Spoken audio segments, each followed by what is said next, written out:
28e message d'enseignement spirituel. Dicté par l'apôtre Thomas le 13 septembre 1970.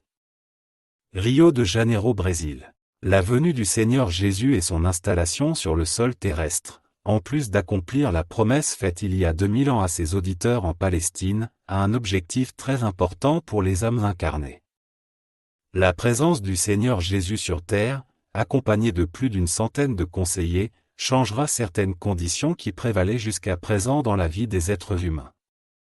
Certaines conditions qui faisaient obstacle au bonheur et au bien-être des âmes incarnées sont supprimées de l'environnement terrestre par les forces supérieures sous la direction du Seigneur Jésus.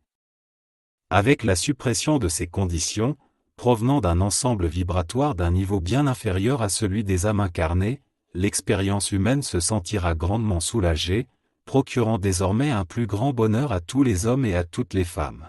L'ensemble vibratoire évoqué ici est constitué, pour ainsi dire, des résidus mentaux laissés dans le milieu terrestre par les mauvaises pensées rayonnées par les êtres humains qui ont vécu ici pendant des siècles, pensées qui se sont épaissies avec le temps, et ont grandement perturbé les âmes dès le présent dans la réalisation de leurs justes aspirations.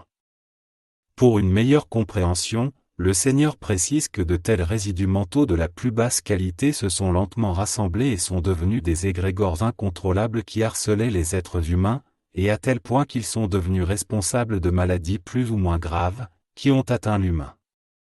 Le phénomène disparaîtra cependant complètement du milieu terrestre grâce à la prophylaxie menée par les forces supérieures.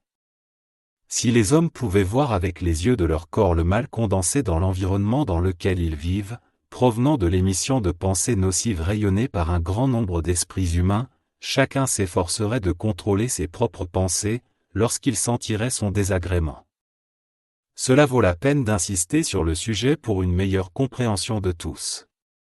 Sachant que les pensées naissent instinctivement dans l'esprit humain, il arrive très souvent que les hommes soient agressés par certains types de pensées qui circulent dans l'environnement, presque toujours d'un niveau inférieur, et les nourrissent et les renforcent simplement en leur donnant un cours.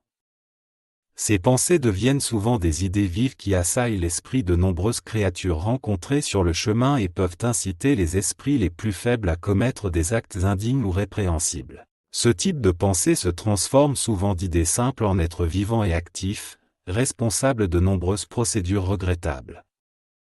Les esprits moins préparés à y résister peuvent se laisser emporter par de telles idées, et même s'écarter du bon chemin qu'ils suivaient dans la vie.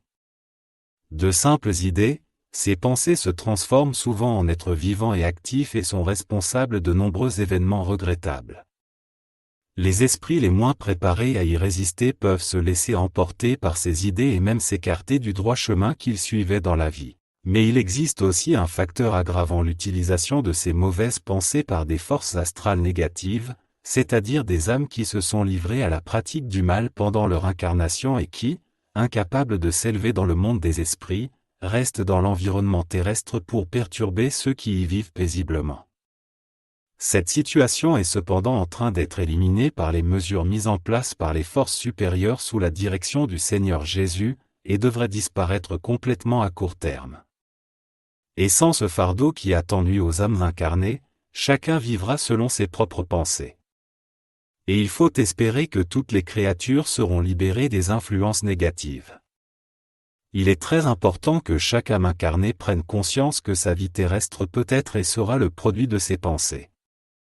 Si toutes les âmes incarnées s'efforcent de ne développer et de ne suivre que de bonnes pensées et de rejeter les mauvaises, elles peuvent être sûres qu'elles ne suivront que de bons chemins qui les mèneront au bonheur et au succès dans la vie. Les bonnes pensées, dignes et correctes, construisent de bonnes actions et conduisent ceux qui les ont émises sur de bons chemins. En revanche, les pensées mauvaises, indignes ou douteuses ne servent qu'à détourner les personnes de leur bon chemin. Quelqu'un peut souhaiter demander au Seigneur Jésus comment éviter au mieux de faire naître de mauvaises pensées et comment les identifier. Le Seigneur Jésus clarifie cela avec la formule suivante: lorsqu'une pensée se présente à votre esprit et que vous avez des doutes sur sa catégorie, il vous suffit de vous demander si le Seigneur Jésus accepterait ou non de céder à telle ou telle pensée. En faisant ce jugement pour chacun de vous, le Seigneur vous assure que vous connaîtrez immédiatement la catégorie de cette pensée et que vous la rejetterez promptement si vous comprenez que le Seigneur ferait de même. Vous vous débarrasserez ainsi de nombreuses influences néfastes à votre bonheur, en les empêchant de s'enraciner dans votre subconscient. Il y aurait beaucoup à écrire sur Terre sur la manière dont chaque être humain peut se débarrasser des influences négatives des mauvaises pensées, dont le pouvoir est très grand. Mais il existe une formule d'une efficacité inégalée pour se prémunir de ce type d'influence et qui est entièrement à la portée de l'être humain, c'est la prière. Chaque fois que vous vous sentez enveloppé par ces influences négatives provoquées par des pensées malpropres ou gênantes, n'hésitez pas un instant à les repousser, tournez-vous vers la prière adressée à la divinité et vous verrez le résultat immédiat. Le nuage qui vous enveloppait se dissoudra rapidement et votre esprit se sentira soulagé et heureux. Le phénomène est le suivant: le nuage mental négatif qui vous enveloppait est fait de ténèbres et ne peut résister, ne serait-ce qu'un instant, à la lumière projetée par la prière. En priant, vous brûlerez le nuage mental avec tout son mal et il n'en restera rien. Faites-le, chères âmes, chaque fois que vous vous sentez enveloppé par des influences négatives, et par cet acte vous ne vous en débarrasserez pas seulement vous-même, mais vous l'éliminerez aussi de votre environnement, afin qu'il n'agresse pas d'autres créatures. L'étude des lois mentales est d'une grande utilité pour toutes les créatures, non seulement pendant leur vie terrestre, mais aussi après leur retour dans l'espace. Il a été écrit sur Terre que les pensées sont des choses, ce qui est tout à fait vrai. Sa force est si puissante qu'elle peut même changer la vie humaine elle-même, surtout lorsque plusieurs personnes s'unissent pour penser la même chose. Le Seigneur Jésus ne veut pas aller plus loin dans ce détail, craignant ce qui pourrait arriver si la forme de pensée collective était mise en pratique.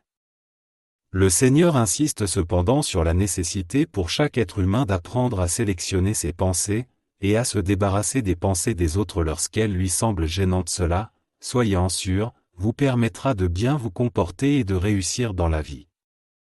Il a déjà été écrit sur Terre que celui qui pense bien agit bien, et l'inverse est également vrai.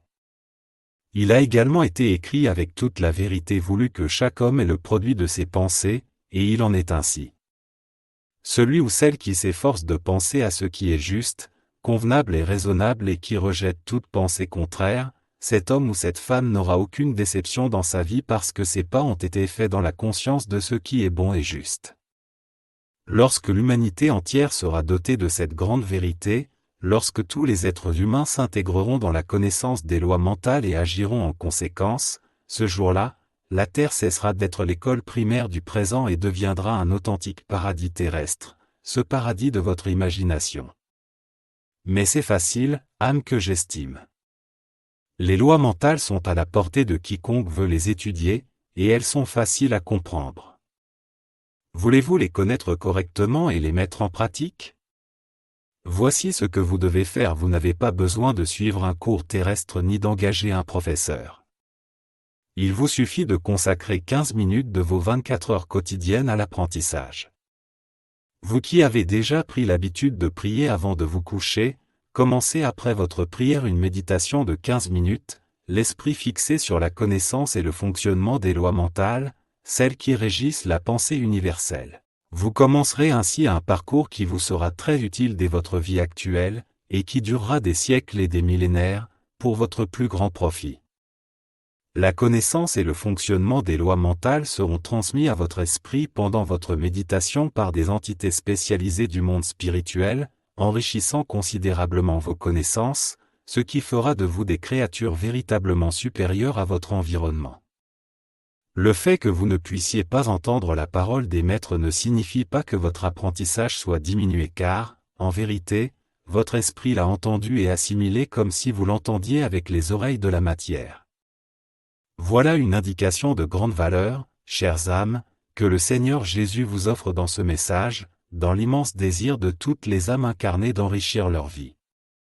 Les âmes enrichissent leurs connaissances et peuvent mettre en pratique les secrets des lois mentales pour leur agrandissement en tant qu'âme à la recherche d'une plus grande illumination spirituelle. Une créature capable d'utiliser les connaissances et les facilités offertes par les lois mentales de la Terre est une créature dont on peut dire qu'elle a le monde à ses pieds. Certaines créatures dans cette condition ont déjà vécu sur Terre et ont accompli beaucoup de choses. Malheureusement, elles se sont laissées griser par les pouvoirs qu'elles avaient acquis, ce qui les a conduites à leur perte. La roue des vents ayant changé le cours des choses, ces créatures, emportées par elles-mêmes, ne se sont pas rendues compte du changement et ont sombré à leur tour. Libérez-vous de l'influence des pensées des autres en vous informant sur les lois mentales. Égrégore mental, matière subtile qui s'agrège par l'émission de pensées d'un groupe avec le temps, sur le plan astral, elle s'épaissit par affinité et prend forme et vie autonome, avec une force maléfique ou bénéfique déterminée ou incontrôlable, selon le temps et la continuité des projections et le type de pensées émises négatives ou positives, mauvaises ou bonnes, et qui lui donne une couleur dans chaque circonstance. Dans le cas de la Terre, il y a actuellement une bande gris foncé dans son aura, qui est très maléfique. Égrégore vient du grec égrégoro, vigilant. Note. Il y a donc une violente force astrale négative sur nous, qu'il faut continuer à combattre en aidant les forces supérieures. D'autre part, il faut aussi se débarrasser de l'autre force maléfique que sont les âmes noires de l'espace. Le meilleur conseil pour ces cas est de toujours relire, méditer correctement et appliquer tous les enseignements des messages du Maître, en particulier celui-ci, le numéro 28, les numéros 26, 33, 34, 98, 121 et le livre, La vie de Jésus dictée par lui-même, ainsi que les enseignements des autres œuvres de la grande croisade de l'illumination, en tant qu'instruction, conseil et avertissement importants.